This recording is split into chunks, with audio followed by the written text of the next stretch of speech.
Haya, usiku saa ile nimelala, nilikuwa na tikiti ya kwenda Kilifi, ninayo hapa.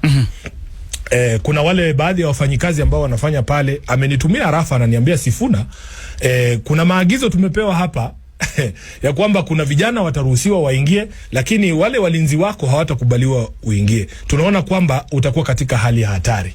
Unaona? Nani amekutumia ujumbe?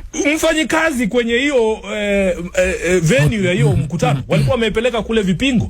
Mfanyikazi mmoja akaniambia, unajua uzuri ya kuwa Mluya ni kwamba wale watu wanasimamanga kwa gate wengi ni Waluya. So watu wako kila Mwami tafadhali bwana. Lakini iliniokoa. Iliniokoa. Jamaa amenitumia message akaniambia, mtoto wetu usikuje hapa, wamekuchorea. Haya, mimi nikasema nitatuma apologies zangu.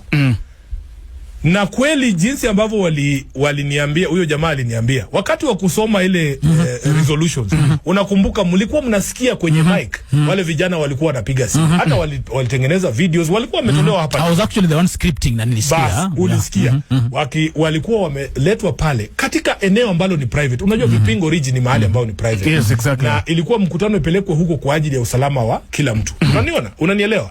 Wakanipangia wahuni waje pale wanidhuru. Haya.